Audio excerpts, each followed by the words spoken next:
disons merci à la chorale. Nous allons prier pour écouter les textes. Nous prions.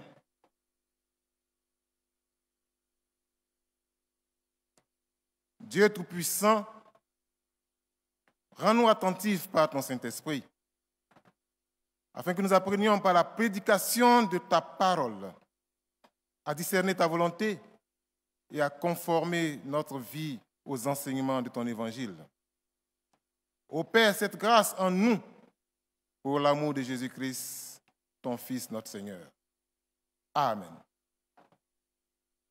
Bien-aimés, nous trouvons notre premier texte dans l'Ancien Testament, dans la prophétie d'Ézéchiel. Ézéchiel chapitre 33, les versets 12 à 20. Ézéchiel 33, 12 à 20. Là, nous lisons.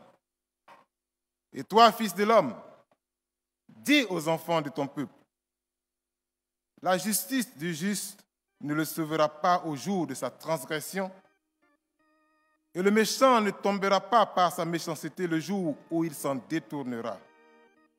De même que le juste ne pourra pas vivre par sa justice au jour de sa transgression. Lorsque je dis au juste qu'il vivra, s'il se confie dans sa justice et commet l'iniquité, toute sa justice sera oubliée et il mourra à cause de l'iniquité qu'il a commise. Lorsque je dis au méchant, tu mourras, s'il revient de son péché et pratique la droiture et la justice, s'il rend le gage, s'il restitue ce qu'il a ravi, s'il suit les préceptes qui donnent la vie, sans commettre d'iniquité, il vivra, il ne mourra pas. Tous les péchés qu'il a commis seront oubliés. Il pratique la droiture et la justice, il vivra. Les enfants de ton peuple disent, la voie du Seigneur n'est pas droite. C'est leur voie qui n'est pas droite. Si le juste se détourne de sa justice et commet l'iniquité, il mourra à cause de cela. Si le méchant revient de sa méchanceté et pratique la droiture et la justice, il vivra à cause de cela. Vous dites, la voie du Seigneur n'est pas droite. Je vous jugerai chacun selon ses voies, maison d'Israël. Amen.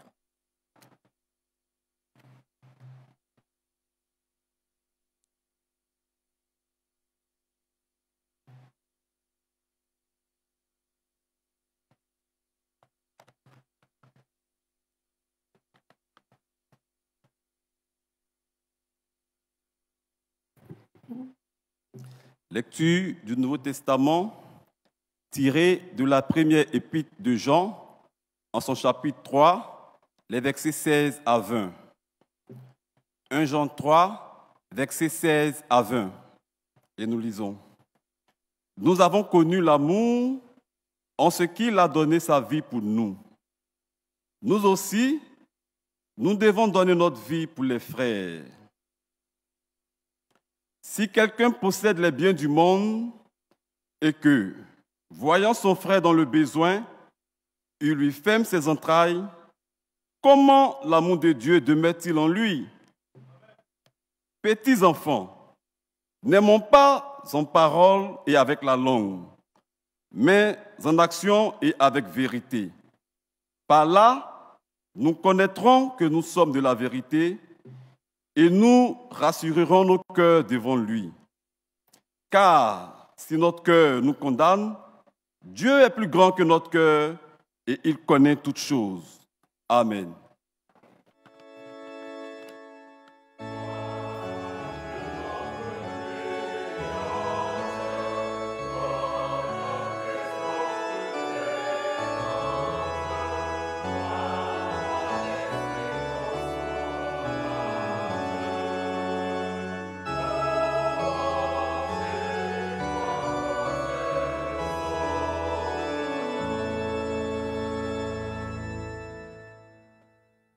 Nous trouvons notre troisième texte de ce jour dans l'Évangile selon Marc, chapitre 10, versets 17 à 27.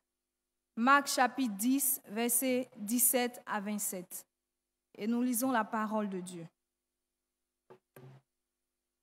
Comme Jésus se mettait en chemin, un homme accourut et, se jetant à genoux devant lui, « Bon maître, lui demanda-t-il, que dois-je faire pour hériter la vie éternelle ?» Jésus lui dit, « Pourquoi m'appelles-tu bon? Il n'y a de bon que Dieu seul. Tu connais les commandements. Tu ne commettras point d'adultère. Tu ne tueras point. Tu ne déroberas point. Tu ne diras point de faux témoignages. Tu ne feras tort à personne. Honore ton père et ta mère. » Il lui répondit, « Maître, j'ai observé toutes ces choses dès ma jeunesse. » Jésus, l'ayant regardé, l'aima et lui dit, « Il te manque une chose. Va, vends tout ce que tu as, donne-le aux pauvres, et tu auras un trésor dans le ciel. Puis viens et suis-moi. » Mais, affligé de cette parole, cet homme s'en alla tout triste, car il avait de grands biens.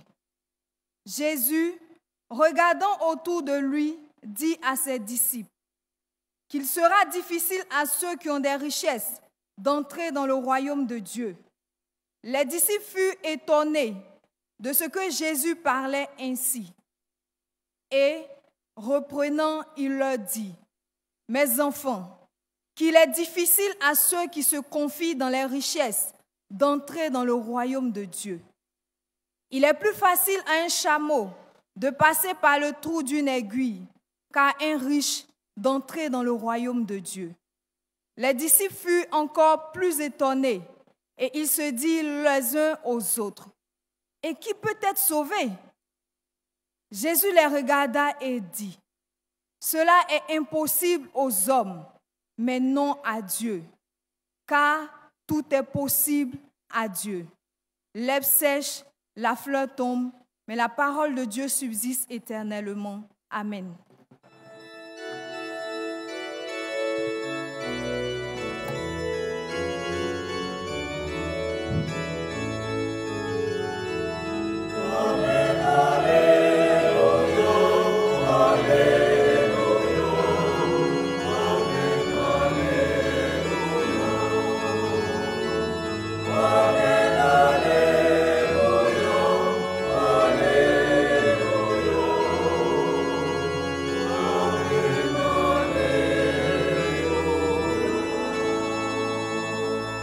Dans cette même position, nous chantons au cantique Gloire à Dieu numéro 357. Où cherchez-vous le bonheur?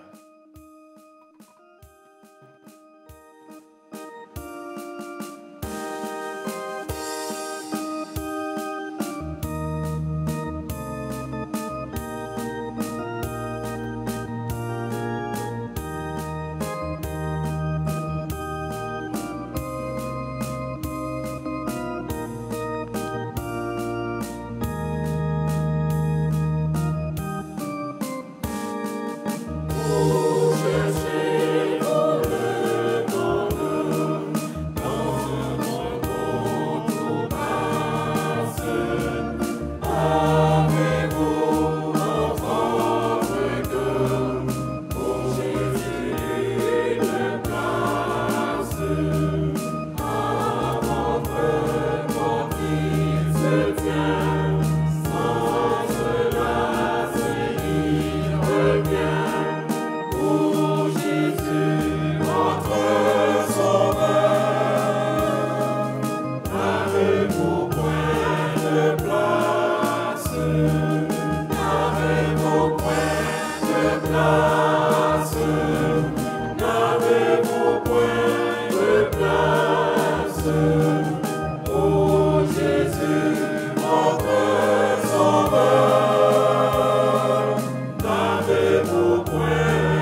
asseoir et prions le Seigneur. Chaque jour, éternel Dieu Tout-Puissant, tu nous ouvres les portes de ton sanctuaire éternel par la lumière de ta parole. Nous t'en supplions. Éclaire-nous, fortifie-nous et donne-nous la joie d'être à toi, pour toi et pour ta gloire au siècle des siècles en Jésus le Christ, notre Seigneur et Sauveur. Amen. Frères et sœurs, nous avons la joie de vous retrouver ce matin autour d'un thème qui est souvent mal interprété, crée la confusion, quelquefois parmi nous, et quelquefois aussi nous aide à nous élever comme il se doit. Va, vends tous tes biens, donne-le aux pauvres, viens et suis-moi. Vends tous tes biens. À qui? Donne-le aux pauvres. Pourquoi? Viens et suis-moi. Voici le tableau de ce matin. Cette parole est dure à entendre. Et souvent, quand on entend cela, on dit, mais les riches, c'est fini. Ils n'ont plus la possibilité d'entrer dans le royaume de Dieu. Donc, il ne faut pas être riche. Mais qui va construire les temples? Comment on va payer les pasteurs? Comment on va s'occuper des pauvres? Comment on va s'occuper des orphelins? Comment l'Église va évangéliser? Avec quoi? En réalité, il ne s'agit pas de ça. Dieu, Jésus, la Sainte Trinité, personne n'est contre la richesse. Personne. Je voudrais régler ce problème avant de continuer. Personne, Dieu n'est pas contre les richesses. Mais il y a une clé que Jésus a donnée. Il dit, s'attacher, voilà, à ces richesses. Ce problème étant réglé, nous allons revenir maintenant au texte qui nous concerne ce matin. Un jeune homme voit passer Jésus, il s'en va se jeter à ses pieds et lui dit, maître, bon maître, comment dois-je faire pour hériter du royaume des cieux, de la vie éternelle? Voici la question de ce matin. Comment? Mais le contexte est terrible. D'abord, on va essayer de résumer les trois lectures que nous avons faites. Dans Ézéchiel, Dieu nous dit, la droiture et la justice conduisent à la vie éternelle, à la vie. Nous ajoutons la vie éternelle, la droiture et la justice. Dans 1 Jean, l'apôtre nous dit, aimez-vous les uns les autres. Celui qui n'aime pas son frère ou sa sœur est un menteur. Un mot difficile, mais c'est comme ça. Si je n'aime pas mon frère ou ma sœur, je suis un menteur, le premier. Ensuite, dans l'évangile de Marc, le problème a été déjà posé. Il dit au jeune homme riche, va, vends tous tes biens, viens et suis-moi. Alors, le contexte, il est très compliqué. Jésus venait de commencer son ministère public, je dis bien public, et il a guéri des malades. Les sourds entendaient, les boiteux marchaient, les aveugles voyaient, et pendant ce temps, les Juifs étaient là. Ils n'ont jamais réussi à faire ce que faisait le Seigneur Jésus. Donc vous imaginez que les clergés établis, ne réussissant pas à faire ce que fait Jésus le Christ, évidemment, ne sera pas très content.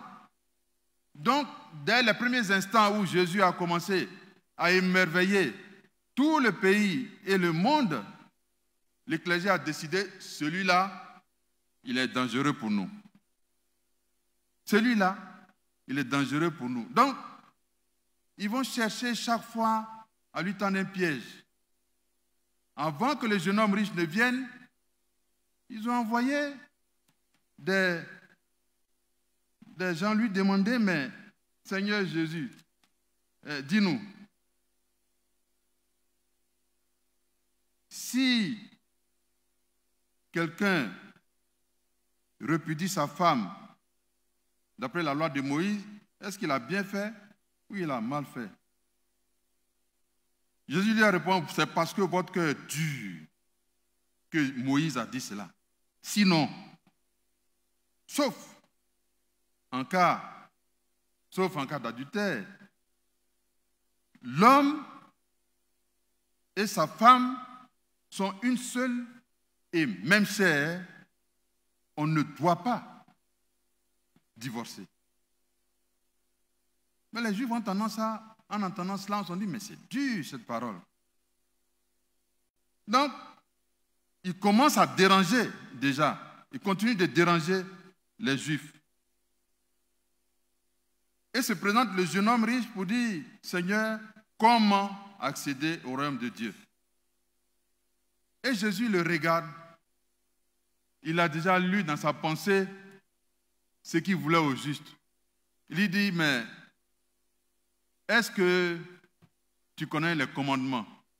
Il dit, oui, je les connais. Il les récite. Jésus voit que le jeune homme riche disait vrai. Il dit, bon, c'est bien. Tu respectes les commandements. Tu respectes la loi de Moïse.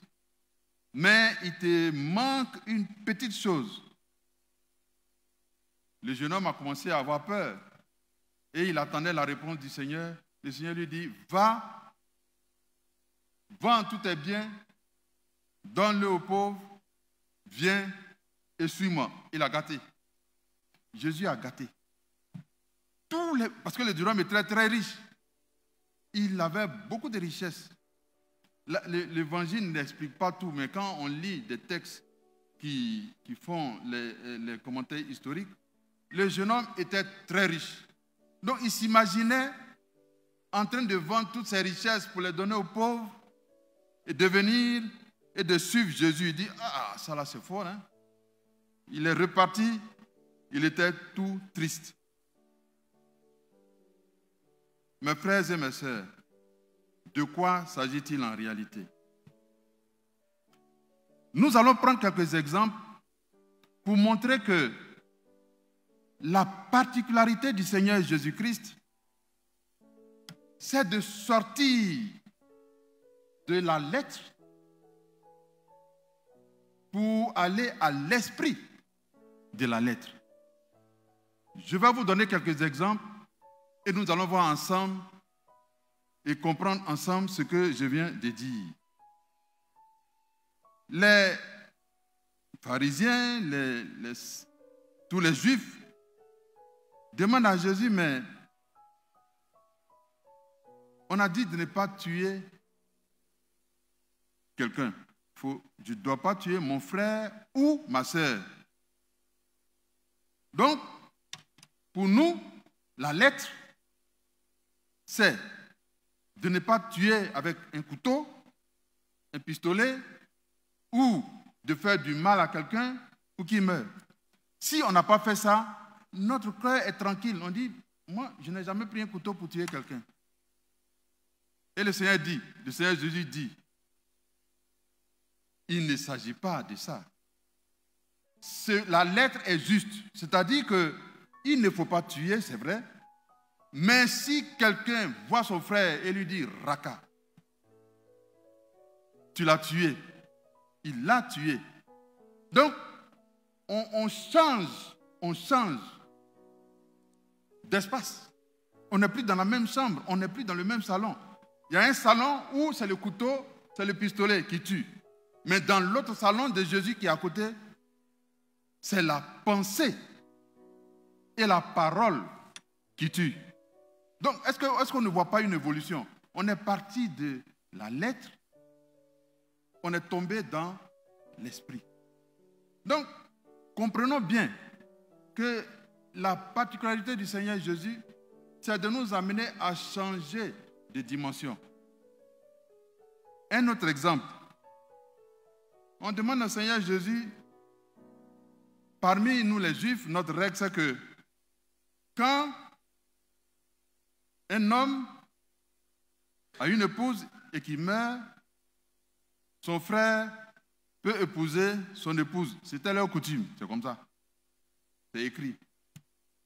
Maintenant, les Juifs demandent, mais quand les deux vont mourir, c'est-à-dire quand le frère qui est parti en premier et le deuxième qui sera parti en deuxième position va mourir, quand les camps vont mourir, et quand la femme aussi va mourir, mais qui sera l'époux de la femme au ciel?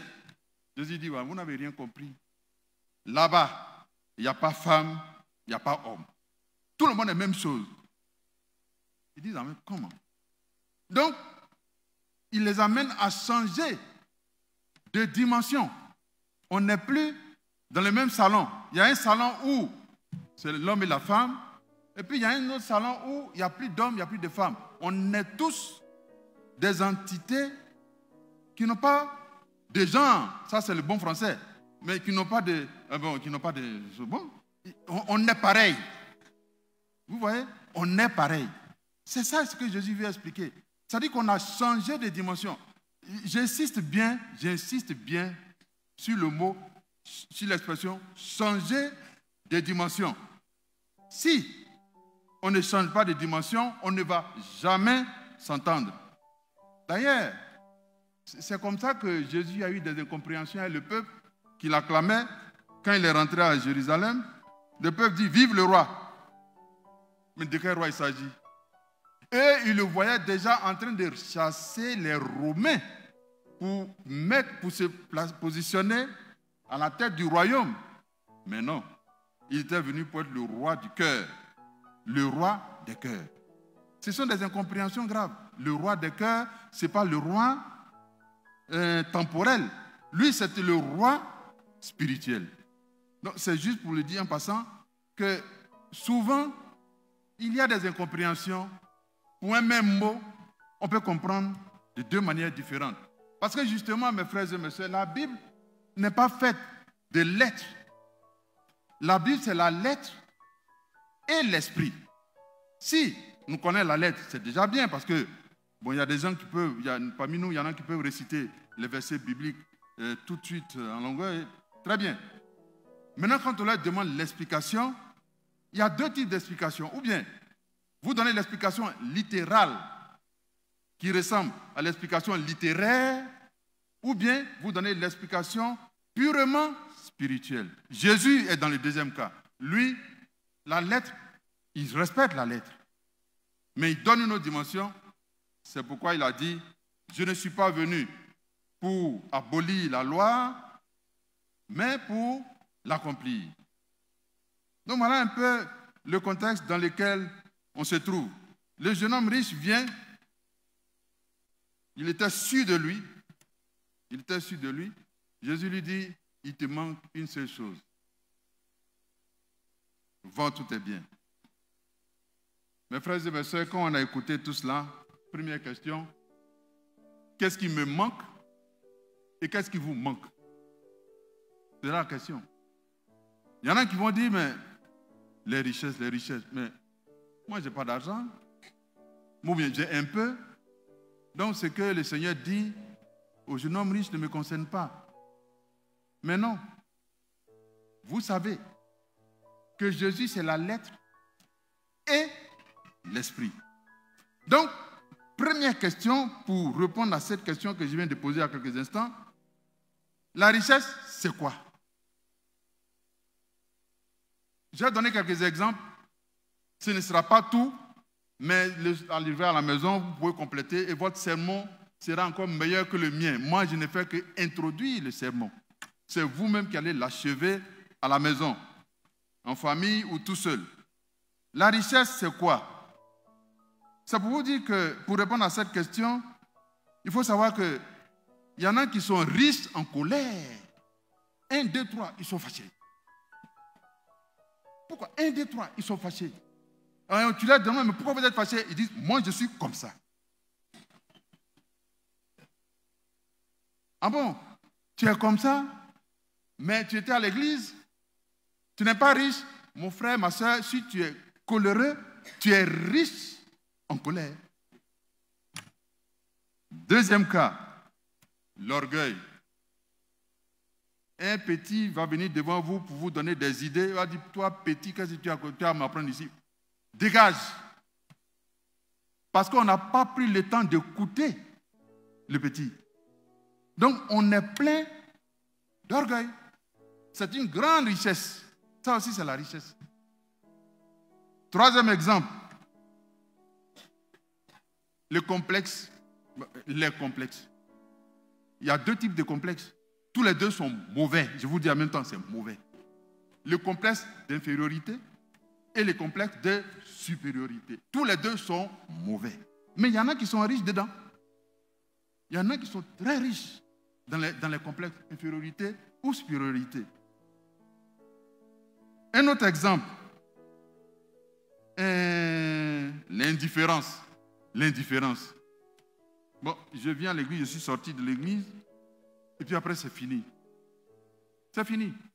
Quelqu'un a un problème, ou il n'a pas de problème. Quelqu'un est en train de souffrir, il ne souffre pas. Moi, j'ai fait mon culte, j'ai bien prié, je suis parti. Le reste, ce n'est plus mon problème. Mais l'indifférent, même dans les familles, il y en a qui ont beaucoup d'argent. Quand vous êtes coincé, que vous allez les voir, d'abord, ils vont vous dire qu'ils n'en ont pas. Et puis, dès que vous tournez le dos, ils vous critiquent. Bien même. Il y en a comme ça, hein? L'indifférence. C'est pourquoi Jean nous dit, si ton frère et ta soeur ou ta soeur te demandent et que tu ne donnes pas, tu es un menteur. Le mot est dur, mais c'est comme ça. C'est lui qui a écrit, ce n'est pas moi. Tu es un menteur. Donc, on peut être riche en indifférence. On peut être riche en avarice. Il y en a qui ont beaucoup d'argent. Mais quand il s'agit de cotiser à l'église, ils vont compter. Ils vont compter 1000 francs, 2000 francs, 3000 francs. J'ai donné 2. Donc ici, j'en avais 2000 francs. Il reste combien là-bas? Ils font des calculs, ils deviennent des grands mathématiciens vis-à-vis de Dieu. Mais leur argent, là, ça ne peut pas sortir. Ils sont riches en avarice. Est-ce que je peux continuer? Je continue. Il y a beaucoup de richesses. Il y en a, quand ils ne connaissent pas une affaire, ils rentrent dedans. Bien même. Ils sont riches en imagination. Ah, on a vu Juliette quelque part. Lui, il a entendu, on a vu Juliette quelque part. Il s'en va, il dit, on a attrapé Juliette avec quelqu'un. Ça là, on ne peut pas le leur enlever. Tant que leur bouche n'est pas dans une affaire, ils ne sont pas contents. Ça, c'est la richesse. Jésus nous dit, mon petit, va, vends tous tes biens, viens et suis-moi. La première vente, c'est de nous regarder avec courage. Si vous demandez à quelqu'un de se regarder, ça, c'est difficile. Mais si vous demandez à quelqu'un de regarder l'autre, ça, tout de suite. Bon, demandez-moi mes défauts, je vais chercher. Je dis, mais je ne vois pas, mais qu'est-ce que j'ai fait de mal? Mais demandez-moi les défauts de Mathias, ah non, tout de suite, j'ai énuméré 1, 2, 3, 4, jusqu'à même 20. Parce que justement, l'homme ne peut pas se regarder. L'homme ne peut pas se regarder. Il ne peut pas voyager à l'intérieur de lui-même. C'est pourquoi certains sages ont dit, certains sages de toutes les religions, ont dit, si tu veux cacher une chose pour que l'homme ne trouve pas, il faut le cacher dans son cœur. Parce que dans son cœur, là, il ne peut pas aller là-bas. Et s'il va là-bas, il va trouver ses défauts.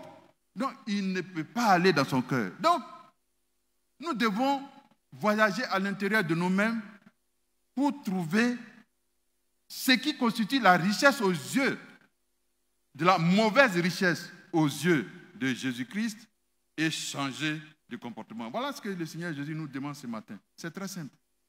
Regardez nous-mêmes et vendre nos richesses. Bien sûr, on peut prendre le cas de l'argent. L'argent est mauvais pour plusieurs raisons. Pour la manière dont on le gagne, pour la manière dont on l'utilise. Si c'est pour faire n'importe quoi, c'est mauvais. Pour les comportements que ça nous génère en nous et pour les idées que ça nous donne par rapport aux autres. Il ne faut jamais se comparer aux autres parce que vous êtes riche, parce que vous êtes... Non. Contentez-vous de ce que Dieu vous a donné. Dites, Seigneur, merci de ce que tu m'as donné, mais lui-même, il sait que tu en as besoin, il va donner. Mais évidemment, si le matin tu te lèves et que tu dors, tu ne travailles pas, il ne va rien te donner. Et il rencontre les gens sur le chemin de l'activité. Dieu rencontre sur le chemin de l'activité. Bien sûr, quand dans le désert, il envoyait du miel et des insectes à Élie pour manger, Élie travaillait. Hein? Élie travaillait pour lui.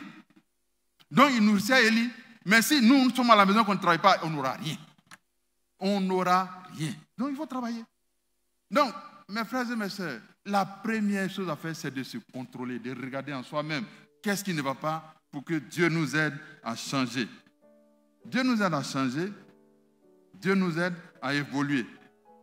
Et je voudrais dire que si nous partons en évangélisation, première question que nous devons nous poser, est-ce que moi-même je suis évangélisé pour aller évangéliser les autres? Parce que le combat de la vie est difficile. Je vous assure, mes frères, c'est difficile. Vous avez deux types d'adversaires. Un adversaire que vous voyez et un adversaire que vous ne verrez jamais. Celui que vous voyez, vous pouvez le maîtriser. Mais celui que vous ne voyez pas, vous ne pouvez pas le maîtriser. Donc, il n'y a que Dieu pour le maîtriser. C'est pourquoi, en allant en évangélisation, il faut s'évangéliser, demander à Dieu de s'occuper de vos adversaires et vous, qui vous donne la force de vous occuper de ses adversaires. Le rôle est inversé. Dieu s'occupe de vos adversaires et vous vous occupez des adversaires de Dieu, mais pas avec vos moyens, mais avec les moyens que Dieu, les moyens spirituels que Dieu vous donne. C'est ça le combat que Jésus a mené avec le jeune homme riche. Nous devons rester éveillés. Éveillés pour combattre le bon combat. Mais quels sont les exemples que nous pouvons prendre pour dire que nous devons rester éveillés? Nous devons chercher à basculer. Je l'explique, nous devons chercher à basculer. C'est-à-dire que je lis la parole de Dieu. Premier niveau de compréhension, je comprends. Mais je dois me demander, est-ce qu'il n'y a pas un sens plus profond que cela? Il y a des exemples dans la Bible qui nous impliquent à cela. Nicodème. Vous croyez que Nicodème, c'est un croyant ordinaire? Non. Nicodème était un savant. Je ne sais pas si vous imaginez. Moi, je suis allé à Jérusalem. Je suis allé dans un temple hébreu. Mais ceux-là, ils ont la barbe comme ça, de haut en bas. Ils sont là, ils ne font que lire la Torah. Ils ne font que lire. Mais Nicodème était de ceux-là, il était un grand savant. Mais un jour, il s'est dit, mais est-ce qu'il n'y a pas une vérité plus grande que celle que j'étudie? C'est pourquoi il est parti voir le Seigneur de nuit. De nuit. Le Seigneur lui dit, mon cher Nicodème, si tu veux avoir le royaume de Dieu, il faut naître de nouveau. Vous voyez? Nicodème, qui était savant, vient d'entendre une parole qui le bouleverse et qui l'emmène à basculer. À basculer. Il faut changer, il faut basculer. Il faut basculer. Tout le monde doit basculer. Moi-même, je dois basculer aussi. Deuxième exemple, l'eunuque éthiopien. Il lit, et puis il sent en lui-même qu'il y a quelque chose qu'il ne comprend pas. Et comme Dieu aime ceux qui le cherchent, il envoie Étienne. Et il explique à l'eunuque éthiopien qui se fait baptiser. Donc il faut désirer. Il faut désirer le basculement. Il ne faut pas rester à la lettre. C'est la lettre qui envoie des palabres. Mais l'esprit réconcilie. La lettre envoie les palabres. C'est la lettre qui fait qu'il y a eu des guerres de religion. Cadeau. Quand on va regarder le fond, pourquoi il y a eu des guerres de religion au XVIe siècle en Europe? Mais la guerre là est venue ici. La guerre nous a trouvés ici. C'était depuis le XVIe siècle. C'est le 16e ou le 17e? Non, le 16e. C'était en 1500 et quelques. C'est le 16e. Ils ont fait des palabres entre protestants, catholiques, papes, anti-papes. On a ramassé tous les palabres, on a déposé ici pour nous. Et puis ça continue comme ça. Il faut que ça s'arrête. Il faut que ça s'arrête. Parce que quand on est dans l'esprit, la parole est une et indivisible. Donc, Nicodème, l'eunuque éthiopien, sont des exemples. Ça, ce sont des exemples qui ont décidé eux-mêmes de chercher. Mais il y a des exemples où les gens n'ont pas le temps de chercher, de chercher. Dieu leur impose. Parce qu'il sait qu'ils sont dangereux, mais qu'ils sont utiles. Ils seront utiles. Je vais finir par l'exemple de Paul. Mais Paul, que vous voyez, Saul. Paul, c'est après. Saul était un grand dirigeant du judaïsme, un très grand. Il était très respecté, il était un grand savant d'ailleurs. Il était capable de tenir tête à un débat avec les apôtres. Donc il a compris qu'il y avait un problème avec la présence de Jésus.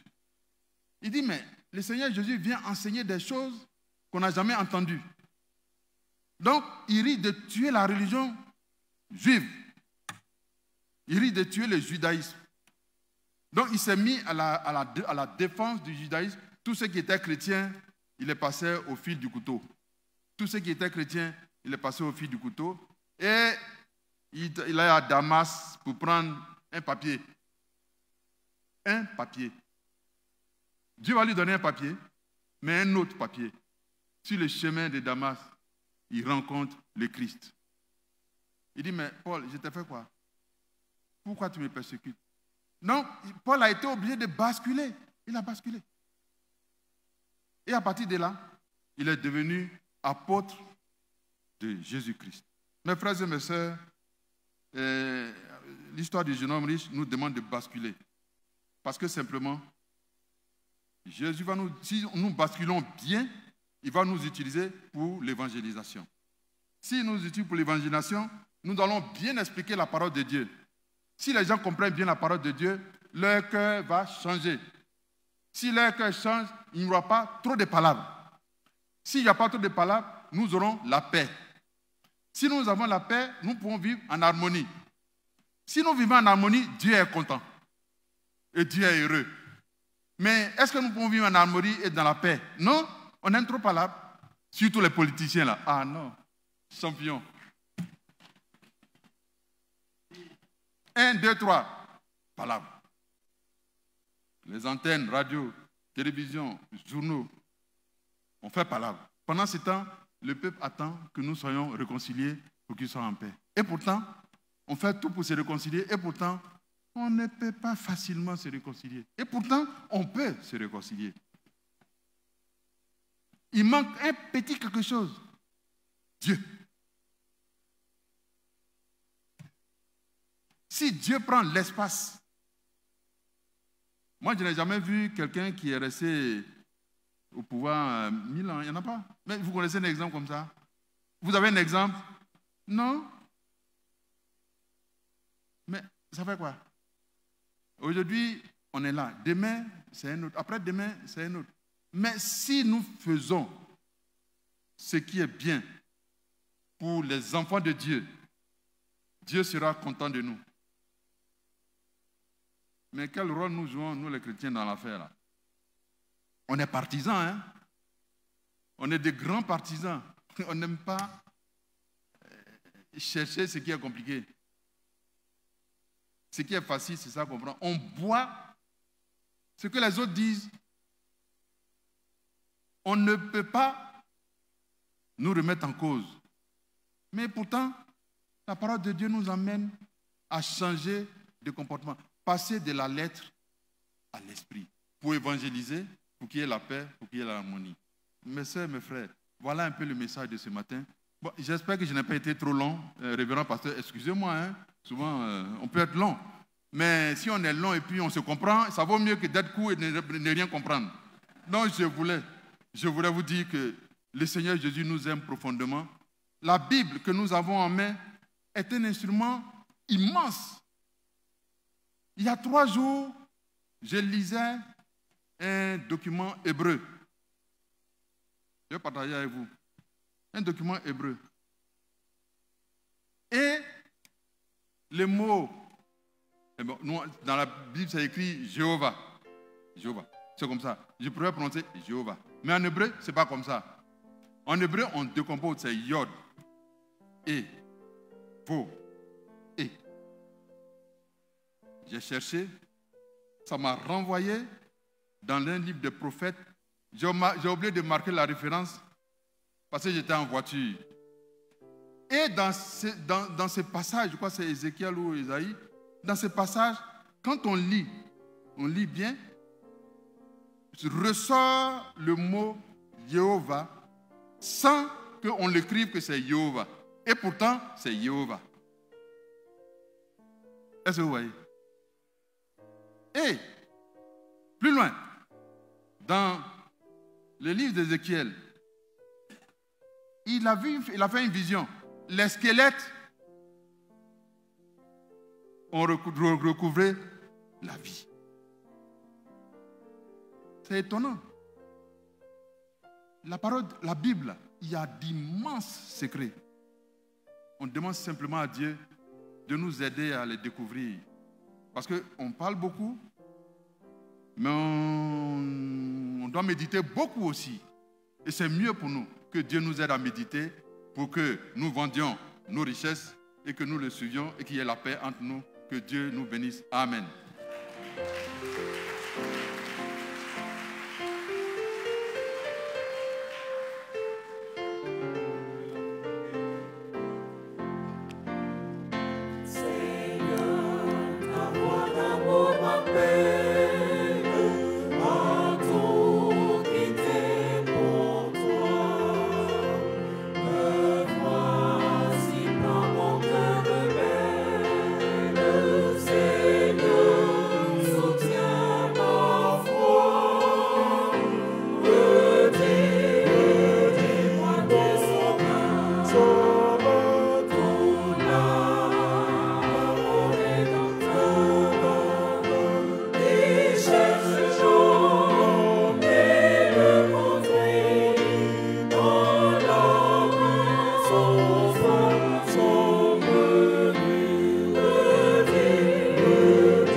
Veuillez vous lever, s'il vous plaît. Et dans la communion de l'Église universelle, confessons notre foi chrétienne en disant: je crois en Dieu, le Père Tout-Puissant, Créateur du ciel et de la terre. Je crois en Jésus-Christ, son Fils unique, notre Seigneur, qui a été conçu du Saint-Esprit et qui est né de la Vierge Marie. Il a souffert sous Ponce Pilate. Il a été crucifié, il est mort, il a été enseveli, il est descendu aux enfers. Le 3e jour, il est ressuscité des morts. Il est monté au ciel, il s'est assis à la droite de Dieu, le Père Tout-Puissant. De là, il viendra pour juger les vivants et les morts. Je crois au Saint-Esprit, je crois à la Sainte Église universelle, la communion des saints, la rémission des péchés, la résurrection de la chair et la vie éternelle. Amen.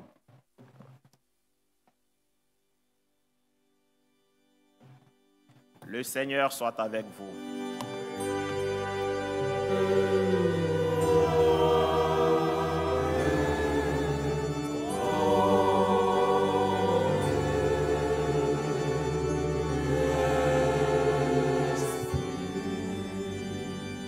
Nous nous inclinons dans la prière d'intercession.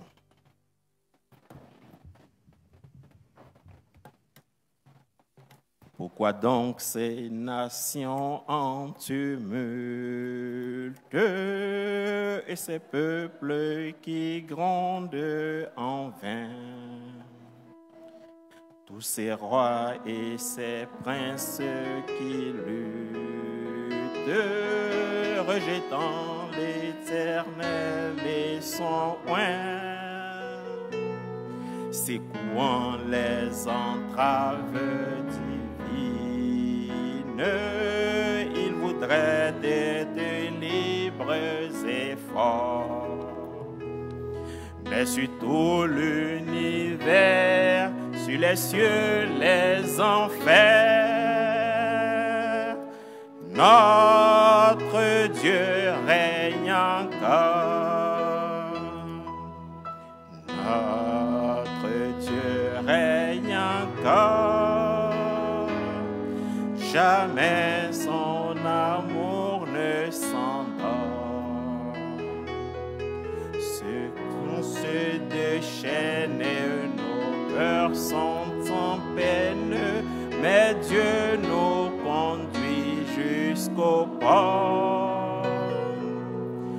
Notre Dieu règne encore. Jamais son amour ne s'endort. Ce qu'il nous promet reste vrai pour jamais. Notre Dieu règne encore.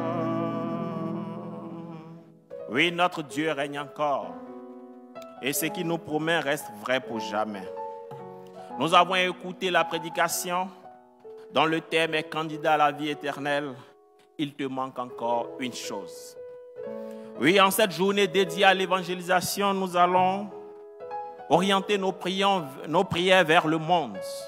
Car la parole de Dieu déclare que Dieu a tant aimé le monde qu'il a donné son Fils unique, afin que quiconque croit en lui ne périsse point, mais qu'il ait la vie éternelle.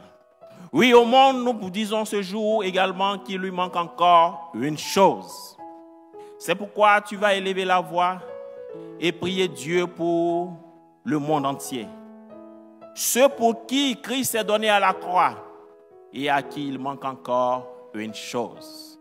Il leur manque encore Jésus-Christ de Nazareth qui offre la véritable vie qui est la vie éternelle.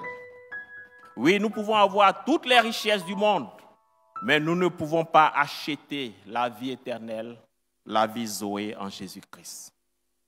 Tel était le problème du jeune homme riche. C'est pourquoi tu vas prier pour que tous ceux qui n'ont pas encore entendu parler de l'Évangile puissent recevoir cette bonne nouvelle que Christ apporte au monde, qui est de réconcilier l'homme avec son Créateur. Oui, priez pour les peuples du monde qui s'égarent parce qu'ils n'ont pas Christ. Ils n'ont pas cette lumière qui nous vient des évangiles. Ils n'ont pas cette parole de Dieu.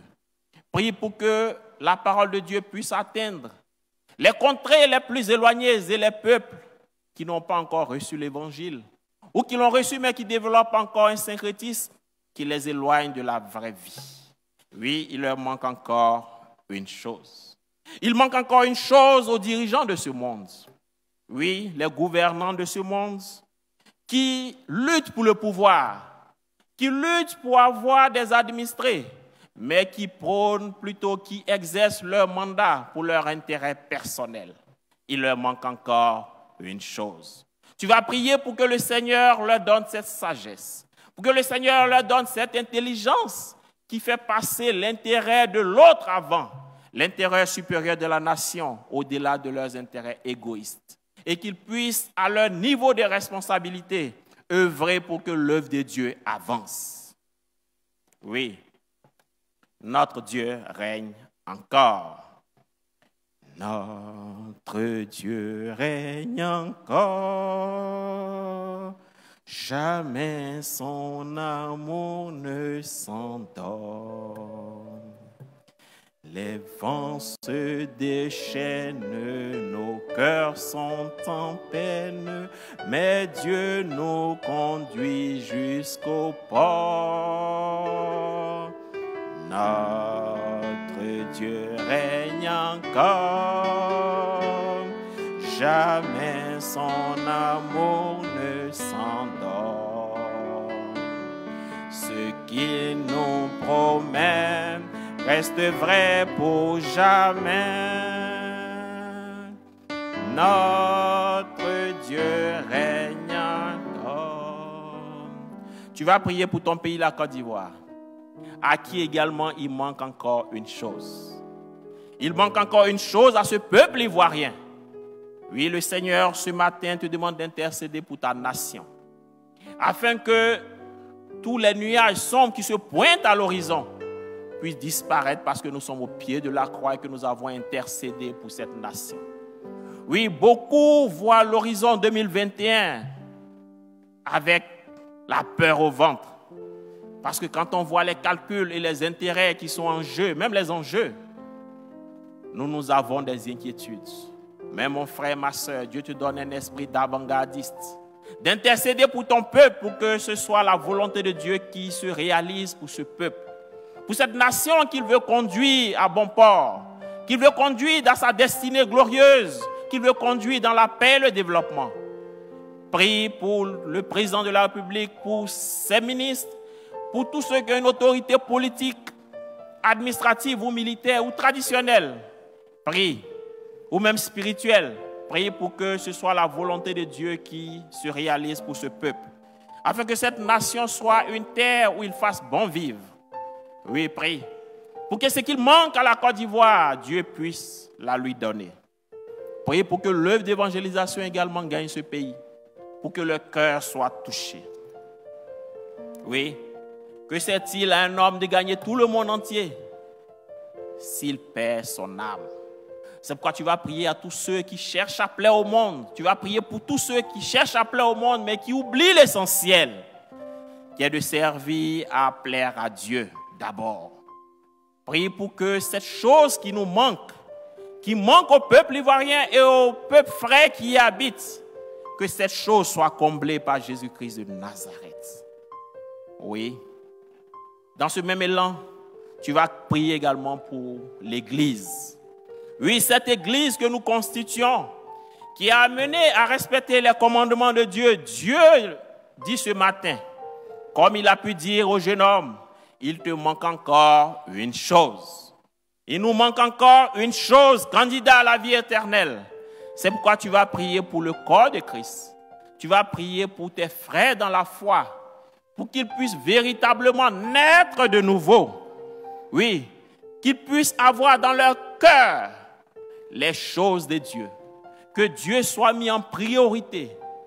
Que dans le cœur ne réside pas l'attachement aux choses du monde, mais qu'ils aient un attachement exclusif aux choses spirituelles, aux choses de Dieu. Et qu'ils ne soient pas tristes lorsqu'on touche à leur bien, comme on a touché au bien de ce jeune homme qui est reparti tout triste. Oui, prie pour que le corps de Christ soit véritablement engagé dans l'œuvre d'évangélisation, dans la mission que Christ lui a confiée. Oui. Priant pour l'Église de manière générale, tu vas te souvenir de l'Église méthodiste unique Côte d'Ivoire, à qui également il manque une chose. Tu vas prier pour que cette Église, cette communauté candidate à la vie éternelle, Dieu lui donne cette chose qui manque. Qu'elle soit imprégnée de la vision du Christ, qu'elle puisse porter le message de l'Évangile de par ses activités, qu'elle puisse être une communauté qui édifie la foi, qu'elle puisse être une communauté résolument ancrée dans les principes divins. Car dans le message que nous avons entendu, où Dieu cite les différents commandements que le jeune homme devait respecter, en fait, également, il révèle les pièges de la richesse. Prie pour que nous ne soyons pas une église qui soit tournée vers le bien matériel, vers les désirs de ce monde, mais que nous puissions cultiver véritablement les valeurs de Christ. Tu vas te souvenir également de ton église locale, le Jubilé de Cocody, et des groupes constitués, que ce soit le conseil de l'église, que ce soit l'organisation des prédicateurs ou le directoire musical, ou l'organisation des conducteurs, ou le groupe de jeunes, ou l'école du dimanche. Oui, tu vas te souvenir de la communauté ici que nous constituons, à qui également il manque une chose en tant que candidate à la vie éternelle. Prie pour que Christ remplisse véritablement nos cœurs et que les différentes activités qui seront menées puissent être menées pour la gloire de Christ et toucher des âmes. Tu vas également te souvenir de ta famille.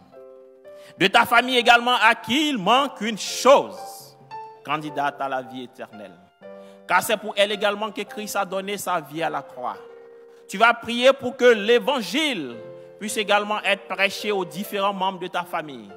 Que ce soit ton épouse ou ton époux, que ce soit tes enfants, que ce soit le personnel de maison, ou ce soit des pupilles ou des neveux sous tutelle, que également la parole de Dieu puisse les atteindre pour transformer leur vie.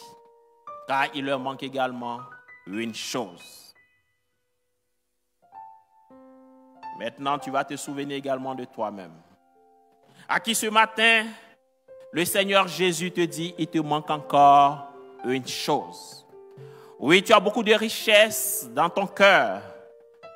Et au cours du message que nous avons entendu, nous avons vu un peu les différentes dénotations que peuvent donner le mot richesse. Oui, certains sont riches en colère, d'autres sont riches en orgueil, d'autres sont riches en indifférence, d'autres en avarice et en imagination. Oui, le Seigneur Jésus nous dit ce matin qu'il nous manque encore une chose. Il voudrait prendre place dans ton cœur afin que tu vives réellement l'amour de Dieu pour toi et que tu puisses le communiquer à ton prochain. Tu puisses le communiquer à ton semblable pour que tous, candidats à la vie éternelle, nous puissions réussir cet examen qui nous attend afin que nous ayons tous cette vie éternelle tant recherchée, dont la richesse du jeune homme n'a pas pu acheter. Malgré ses nombreux biens, il est venu se mettre aux pieds de Jésus-Christ pour rechercher ce qui lui manque. Mais quand Jésus lui a révélé cela, il n'était pas prêt de s'en dessaisir. Toi, ce matin, est-ce que ton cœur n'est pas attaché aux choses de ce monde? Est-ce que ton cœur n'est pas attaché aux désirs de ce monde? En rappelant les commandements, Jésus rappelle également à ce jeune homme les pièges de la richesse. Il commence par dire, tu ne commettras pas d'adultère, oui. L'un des pièges de la richesse, ce sont les femmes. Quand on a beaucoup d'argent, on mène une vie adultérine. On mène une vie d'adultère. On mène une vie de crime, une vie de vol, une vie de corruption, une vie de mensonge. Une vie souvent qui déshonore même les parents parce que nous sommes enflés d'orgueil. Oui, en rappelant ces commandements, le jeune homme a fait l'effort de les accomplir.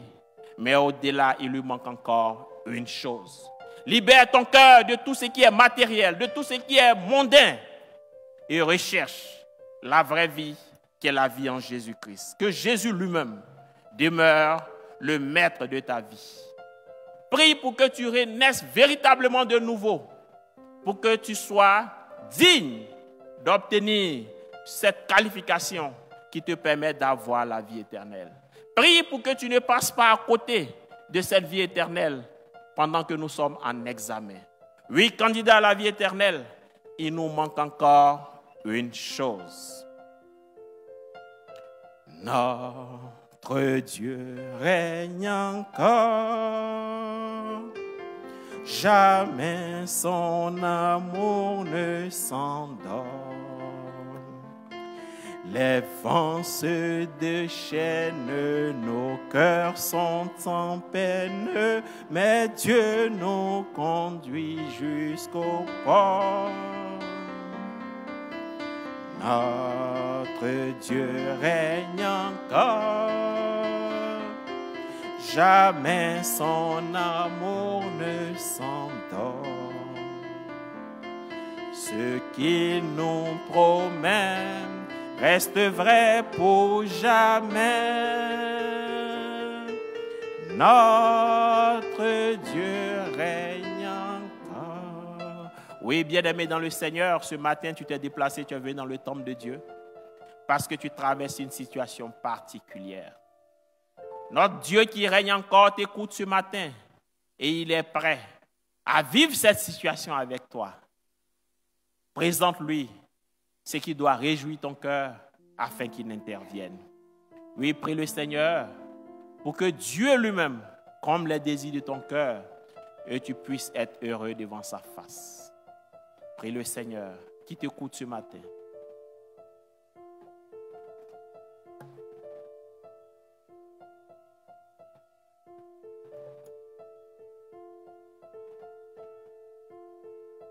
Oui, que te manques-tu pour être véritablement heureux? Que te manques-tu pour avoir la paix? Que te manques-tu pour servir ton Dieu dans d'excellentes conditions? Que te manques-tu encore pour que tu sois heureux ou heureuse? Tel est le sujet de prière que Dieu également attend que tu lui présentes. Mais sache qu'en l'appelant à tes côtés dans la situation que tu traverses, tu es plus que vainqueur, car la victoire est déjà au bout, pourvu que tu demeures en sa présence. Que sa gloire soit ton partage et que tes prières d'action de grâce qui sont montées vers lui connaissent un écho favorable. Que le Seigneur te bénisse au nom de Jésus. Notre Père qui es aux cieux, que ton nom soit sanctifié, que ton règne vienne, que ta volonté soit faite sur la terre comme au ciel. Donne-nous aujourd'hui notre pain de ce jour. Pardonne-nous nos offenses, comme nous pardonnons aussi à ceux qui nous ont offensés. Et ne nous